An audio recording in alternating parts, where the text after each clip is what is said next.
लेकिन मैं कहता हूं कि गांधी जी के हत्यारे के बारे में जब भी बात होती है तो ये देश अपोलोजिस्टिक क्यों हो जाता है? चर्चा होनी चाहिए उसके ऊपर। और ये कौन लोग कर रहे हैं? जो उसामा जी कहते हैं, हफीज सईद साहब कहते हैं, वो कह रहे हैं कि गॉडसे आतंकवादी था। गॉडसे ने गांधी जी को क्यों मारा, इस पे बहस क्यों नहीं होनी चाहिए? उसका परिणाम कुछ भी निकले, मैं ये नहीं कह रहा कि वो सही किया गलत किया, लेकिन इस पे बात क्यों नहीं हो सकती? दिल्ली यूनिवर्सिटी के बीए पास के कोर्स के अंदर अगर यह पढ़ाया जा सकता है कि रावण की छींक से सीता पैदा हुई, यह कोर्स में पढ़ाया जाता है दिल्ली यूनिवर्सिटी के, इस पे चर्चा हो जाने पे किसी को तकलीफ नहीं होती, इसको कहने से कोई नहीं डरता। लेकिन गांधी जी के बारे में गॉडसे ने क्यों मारा? क्या गॉडसे कोई क्रिमिनल था? गॉडसे ने उससे पहले कोई 40-50 हत्याएं की थी? क्या उसका कोई ऐसा बैकग्राउंड था? तो इस पे चर्चा क्यों नहीं होती भाई? और अगर गॉडसे ने जिस भी कन्विक्शन के तहत मारा गया, लेकिन किसी भी कानून के तहत किसी भी हत्या को जस्टिफाई नहीं ठहराया जा सकता। अब तो सुप्रीम कोर्ट भी ने यह कह दिया है कि अगर आपको अपनी जान का खतरा हो तो सेल्फ डिफेंस में आप मार सकते हैं। ये क्राइम खत्म कर दिया है। लेकिन एक बात को थोड़ी देर के लिए दूसरे पर्सपेक्टिव में समझें।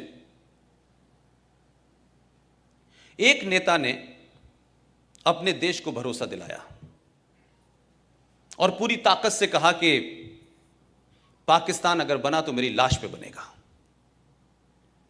मैं एक उसकी सिमिलरिटी नहीं खींचना चाहता, और उस दौर में बहुत सारे लोग थे जो गांधी जी को, उनकी क्या ताकत थी कि जब वो नोआखली के दंगों में गए तो जहां हिंदू मुसलमान लड़ रहे थे, हाथों में तलवारें थी लोगों ने हथियारों से, हाथ से उनके तलवारें गिर गईं। गांधी जी के कहने से इतनी स्ट्रांग अपील थी। तो नाथूराम गॉडसे को भी लगा कि ये देश महफूज है, कम से कम ये गांधी के होते हुए नहीं होगा। आप में से किसी ने 15 अगस्त 1947 को जब इस दिल्ली में जश्न मनाया जा रहा था तो बंगाल में और पंजाब में क्या हो रहा था, ये किसी को अंदाजा है? ये क्यों नहीं देश को बताया गया? और हिंदुस्तान के कौन से डॉक्यूमेंट में लिखा है कि 15 अगस्त 1947 को भारत आजाद हुआ था? कोई डॉक्यूमेंट नहीं है सरकार के पास। नेशनल आर्काइव दिल्ली में चले जाएं, उसमें लिखा है 15 अगस्त 1947 को ट्रांसफर ऑफ पावर हुआ है। लेकिन हम गीत गा रहे हैं आजादी के। लिहाजा गांधी जी ने जो भरोसा देश को दिया, कोई तस्वीर ऐसी याद है हिंदुस्तान के किसी छोटे बड़े अखबार में कि जिस दिन 15 अगस्त को झंडा फहराया जा रहा था तो गांधी क्या कर रहे थे? गांधी थे कहां बैठे हुए थे? कोई प्रतिक्रिया है उनकी? तो ये आजादी, जिसको आप आजादी कह रहे हैं, जिसको हम सब लोग आजादी समझ रहे हैं, जिसमें 21 लाख लोगों की सरकारी रिकॉर्ड के हिसाब से मौत हुई है, सबसे ज्यादा लाशें पंजाब से की, सबसे ज्यादा उसके बाद लाशें बंगाल में हुई। गांधी के हत्यारे की चिंता है लोगों को। 21 लाख लोगों का मर्डर हुआ, 21 लाख लोग मारे गए, उनका जिम्मेदार कौन है? उसकी भी कोई जिम्मेदारी लेगा कि नहीं लेगा? वो किसके खाते में जाएंगी भाई? और क्या इस देशवासियों से पूछा था आपने कि हम एक लाइन खींच देंगे पंजाब से और एक लाइन खींच देंगे बंगाल में और ये मुल्क को हम बांट देंगे? ये किसने तय किया था? कौन कॉन्स्पिरेटर थे? क्या गांधी जी को नहीं पता? क्या गांधी जी की सहमति से नहीं हो रहा था? कि गांधी जी को नहीं पता था कि कौन कौन लोग इसमें शामिल हैं? तो गांधी जी की क्या प्रतिक्रिया थी भाई? अंबेडकर से उनका किसी बात पे विवाद हो गया तो अंबेडकर जी के पास पहुंचे और कहा कि मैं आपकी बात से सहमत नहीं हूं, और धरने पे बैठ गए।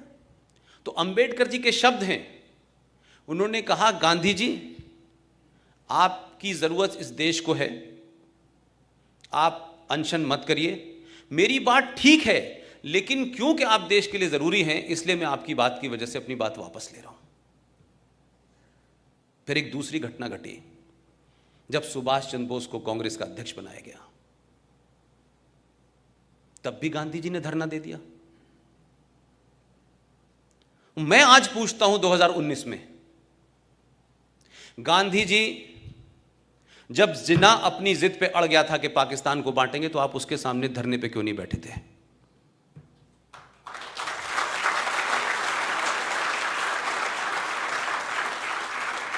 आप धरना देते, कुछ भी करते, ये देश नहीं बंटने देते ना। मैंने कोई एपिसोड नहीं देखा गांधी जी ने जिन्ना से बात की हो कि देश मत बांटो। तो जो आपने रवैया अंबेडकर के साथ किया, सुभाष के साथ किया, वो जिन्ना के सामने क्यों नहीं किया आपने? आप ऐसे अमरण अनशन पे क्यों नहीं बैठे कि नेहरू के ऊपर भी दबाव बन जाता? आपने तो उस कॉन्स्पिरेसी में शामिल हुए आप कि जिस जवाहरलाल नेहरू को 14 में से एक भी वोट नहीं मिला था, फिर भी आपने अपने हाई मॉरल ग्राउंड को स्टार्ट किया और कहा पटेल से, क्या कहते हैं कि नेहरू की हार मेरी हार है, और पटेल जी ने कुर्सी छोड़ दी। तो पहली ईवीएम हैकिंग तो आपने तब कर ली थी और ओपनली किया आपने।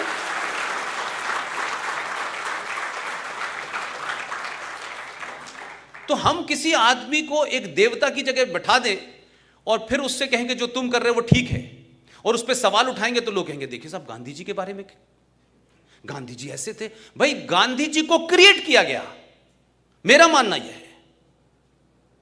अंग्रेजों को कोई पागलपन का दौरा नहीं पड़ा था कि उनके अपना एक अंग्रेज जो कलेक्टर था, उसने कहा कि मैं कांग्रेस पार्टी की नींव रखता हूं, A.O. ह्यूम, और तुम हमें मारना और हमें यहां से भगा देना। इतनी सहमति तो मैंने कहीं नहीं देखी आज तक।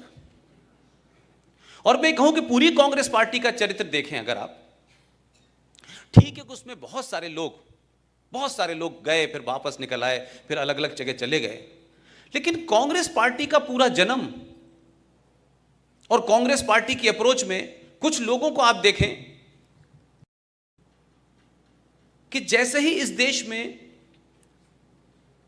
गरम दल का जैसे ही वो आगे बढ़ता था, तत्काल गांधी जी अनशन, अहिंसा, हम ये नहीं करेंगे, हम वो नहीं करेंगे। जब भी मैंने देखा कि ये ताकतें आगे बढ़ी, गांधी जी खड़े हो गए बीच में आके। और वही ग्रुप जिसे मैं चंडाल चौकड़ी कहता हूं, वही उनके साथ थी। सुभाष बाबू के मामले में गांधी जी ने अनशन किया था, वीर सावरकर के लिए अनशन किया था। तो जो लोग दिल्ली में थे और दिल्ली में सुबह सुबह लिखते थे लेटर टू डॉटर मॉर्निंग, दोपहर में भी लिखते थे, शाम में भी लिखते थे। अंग्रेज पूछता था ब्रेकफास्ट में क्या लेंगे और फिर खाने में क्या खाएंगे। ऐसी जेल अल्लाह करे पूरे देश को दे दे। और एक आदमी, हजारों लाखों लोग अंडमान से लेकर सब जगह थे, उनकी कहीं इस देश में जिक्र नहीं है। तो हम ये माने कि जो हमने नींव रखी है इस भारत की, ये एक बार ढह जाए तभी ठीक है, ये बगैर ढहे नहीं हो सकती।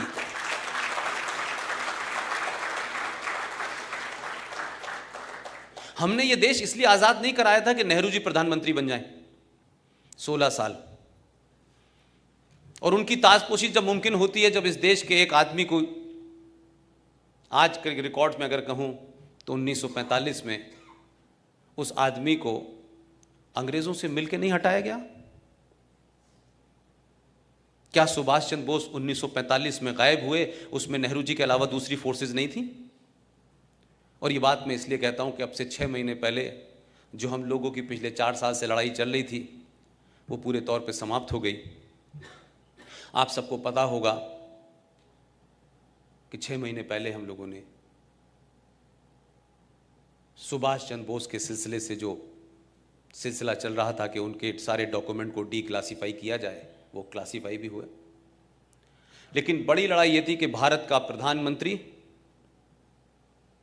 पहली बार आज़ाद भारत में 15 अगस्त के अलावा 21 अक्टूबर को जब सुभाष चंद्र बोस ने यूनाइटेड भारत में आज़ादी की घोषणा की थी, उस वक्त मेरा ख्याल है कि दुनिया के 11 देशों ने उसको मान्यता दी थी।